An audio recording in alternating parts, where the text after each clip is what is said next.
Coucou, c'est Patou, j'espère que vous avez passé un bon dimanche de Pâques.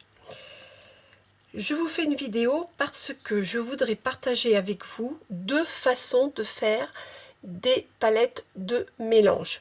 Donc la première astuce, c'est de se faire une palette semi-permanente. Pourquoi semi-permanente?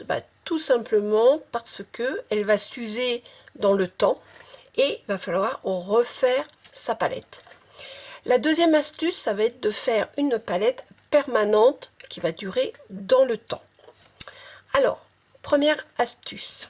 Pour faire la palette semi-permanente, je prends une feuille de papier blanche, format A4. Je plie en deux, ce qui va me donner bien sûr un format A5. À l'intérieur de mon format A5, je vais tracer 8 cases, ce qui donne ceci.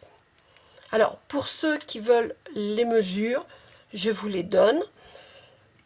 Il faut tracer une ligne côté gauche, côté gauche et côté droit à 4 mm et tracer une ligne en haut et en bas du bord à 5 mm.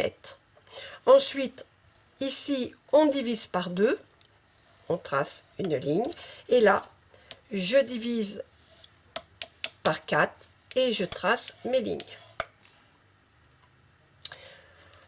Ça, c'est les mesures que je vous donne. Maintenant, vous pouvez faire plus de cases ou moins de cases, vous faites comme vous voulez, mais je trouve pour mélanger, c'est pas mal. Ensuite, si vous avez une plastifieuse, vous pouvez plastifier votre palette, ce qui va vous donner ceci. Pour ceux qui n'ont pas de plastifieuse, oh décidément aujourd'hui c'est dur, vous prenez une pochette plastique, vous glissez votre palette, vous coupez à 1 cm du bord, vous collez avec du double face et ici vous faites sauter la bande. Voilà, comme ça vous avez votre palette. Là c'est la palette semi-permanente, on peut mélanger voilà, des couleurs. Je prends une autre couleur, par exemple celle-ci.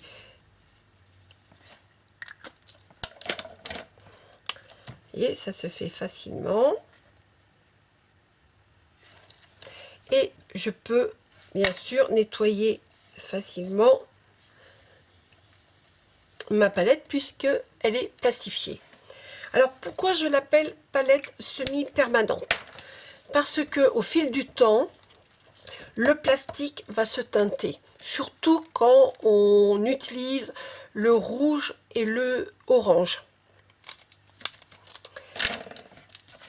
Mais quand je suis, par exemple, ici, dans mon espace, je dirais, de scrap, je me suis fait une palette permanente. Alors, pour faire cette palette permanente, il vous faut bien sûr la palette semi-permanente.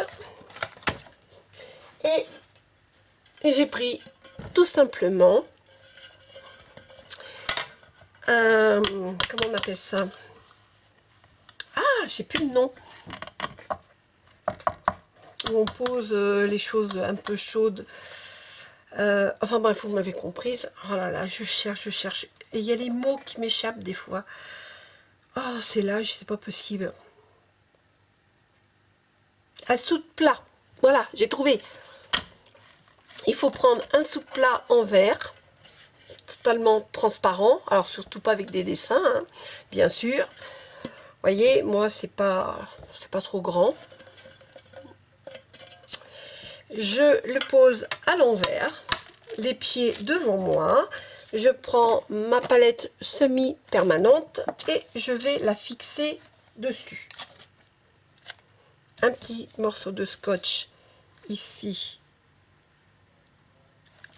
en haut, un petit morceau de scotch ici, hop là, en bas. Et voilà, j'ai ma palette permanente. Je peux mélanger mes couleurs, comme tout à l'heure.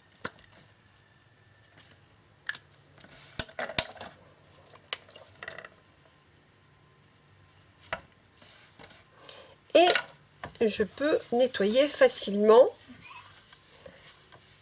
ma palette puisque elle est en vert.